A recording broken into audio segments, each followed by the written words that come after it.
Penasaran gak sih mengapa pemerintah kita masih harus terus berhutang? Padahal semakin hari hutang Indonesia semakin bertambah dan bahkan menjadi sorotan berbagai media bahkan BPK atau Badan Pemeriksa Keuangan atas lonjakan utang pemerintah plus beban bunga yang bakal ditanggung. Halo sahabat pintar, kembali lagi di channel Sahabat Pintar Finansial. Semakin pintar finansial setiap harinya. Di video kali ini kita akan jelaskan kepada sahabat pintar semua 5 alasan kenapa sih Indonesia itu masih harus terus berhutang. Alasan yang pertama adalah untuk menambal defisit APBN. Seperti yang dijelaskan oleh Kemenq bahwa utang negara untuk pembiayaan defisit APBN adalah konsekuensi dari belanja negara yang lebih besar dari pendapatan negara tersebut. Nah, besarnya belanja pemerintah ini untuk memberikan stimulus bagi perekonomian dan masih belum dapat terpenuhi seluruhnya dari penerimaan negara seperti perpajakan, bea cukai, PNBP, dan juga dana hibah. Nah, oleh karena itu selisih kurang antara pendapatan dan belanja negara yang dikeluarkan itu adalah defisit APBN yang bisa didanai dengan utang luar negeri. Alasan yang kedua yakni untuk menghindari opportunity loss. Seperti yang kita ketahui bahwa ada kebutuhan belanja negara yang tidak bisa ditunda.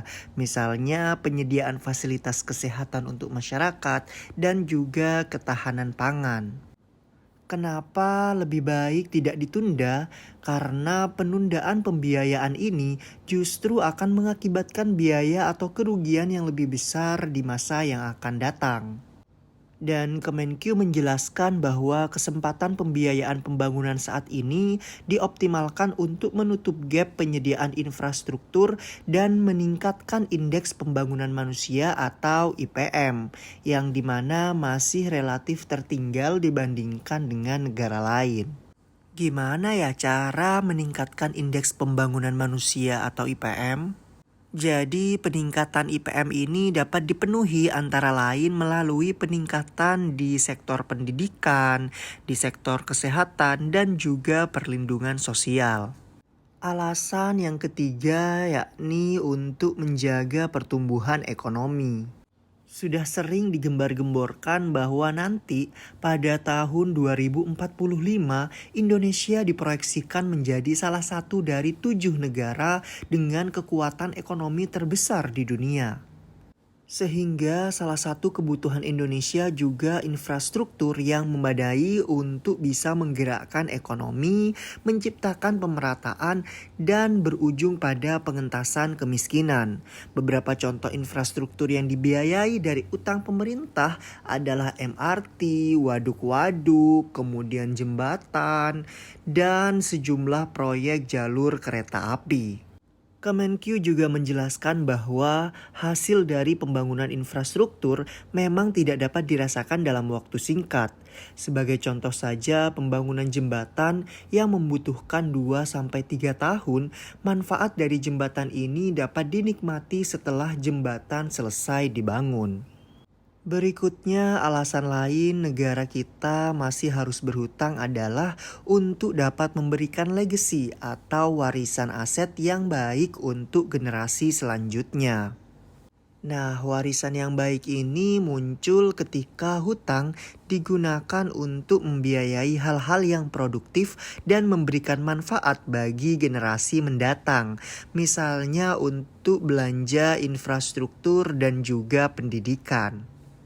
Menurut Kemenq, pembiayaan kebutuhan belanja melalui utang merupakan investasi yang dapat memenuhi keadilan antar generasi karena mewariskan aset bagi generasi mendatang. Nah, alasan terakhir yang menjadi sebab kenapa negara kita masih perlu berhutang adalah untuk dapat mengembangkan pasar keuangan. Penerbitan instrumen utang pemerintah merupakan alternatif investasi yang ditawarkan kepada masyarakat.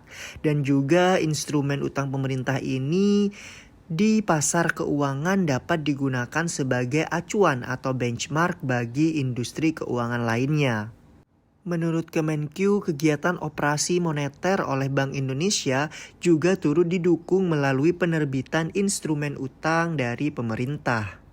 Nah, itu tadi 5 alasan kenapa sih sebenarnya pemerintah kita masih harus terus berhutang. Kira-kira masih ada alasan lain nggak ya selain yang 5 tadi sudah kita jelaskan? Kalau masih ada, tulis di kolom komentar ya. Semoga video kali ini dapat bermanfaat ya untuk sahabat pintar semua. Dan jangan lupa di-subscribe ya channel Sahabat Pintar Finansial ini. Karena kamu bisa menjadi semakin pintar finansial setiap harinya.